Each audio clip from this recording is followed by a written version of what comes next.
So a couple of days ago, a place where you would store all your master copies in case there was a nuclear fallout burnt down. Just to give you a mind of what's going on, a place like where Eminem's master recordings were stored are all burnt. And we're talking about like a facility where if there was a nuclear fallout, this is where the stuff would have been. So basically, I'm putting you in the mind of if something happened to it, it's an inside job. Just as well as 9/11, this happened on a date of 6/11.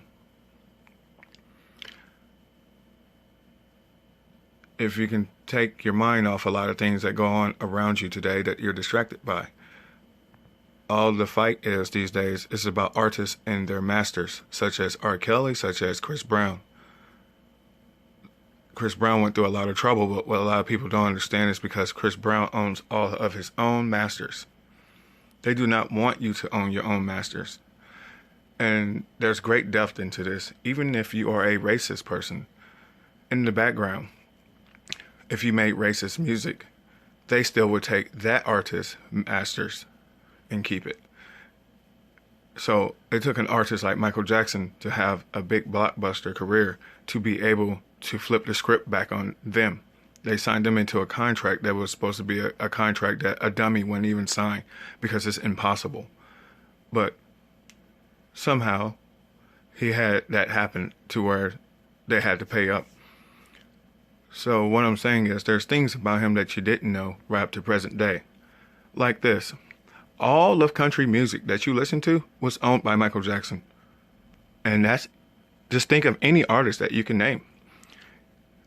Even bigger artists of today's standards, like a Jay-Z or Beyonce, all of them were up under Sony. Anything up under Sony, you were owned by Michael. A lot of people don't know that. Why do you think when Eminem dissed Michael Jackson a long time ago, and he really didn't care what he said Michael thought about it, and then he had to go back on his own words? And you know Michael Jackson's one of the people that like to surprise you. Well, they surprised him on his birthday with a surprise visit. That surprise visit would be a visit from Michael. I'm pretty sure it was a good visit, but it was probably more of a respectful visit because Eminem would probably learn something out of this deal. You dig? What I'm saying here is just be a little bit more notable of what's going on around you because you're living in a historic time, but you're also finna go through a big change. And I don't know how it's going to come out. As an American, there's no way in the world I think you can even handle the credit system that they're getting ready to run like China. Pretty soon, if you come out and say anything about the government or something that you think is false, you won't be able to buy a car because it'll affect your credit. Now, a lot of you say, oh, we won't stand for that. Pretty soon, you won't be able to. They're not always going to have people as cops. So you cops out there, do a good job because they'll fix it to where one day we get to vote whether if we get to have you as a, cop or a robot. So if we get to thinking that we're not safe, because they're not just shooting black people, they're shooting white people too. Don't let TV program you into thinking that every Islamic person that get on an airplane is going to blow it up. Now, don't get me wrong. When y'all get on the plane, man, I'm going to take a couple looks for a minute because that's just too damn high to fall from. I'm going to die before I hit the ground. I'm quite sure I am. I'm going to have a heart attack. But I understand. The Islamic person, Hollywood has portrayed them as that.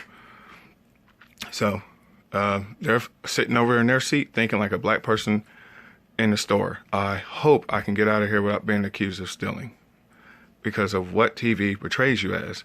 A white person, they can go to a black event or something. The white person is sitting over there thinking, I hope they don't think that I'm, racist or something because the way TV portrays some people. So don't let those type of things program you because that's what it's for. Take a little bit more time out of your day to kind of connect some of your own dots I don't know why I would even make something like this, but for young people, man, you're getting ready to live in a time where you're going to disagree with things, and it's either you're going to have to put up and fight or get rolled over. And the getting rolled over part is really going to suck.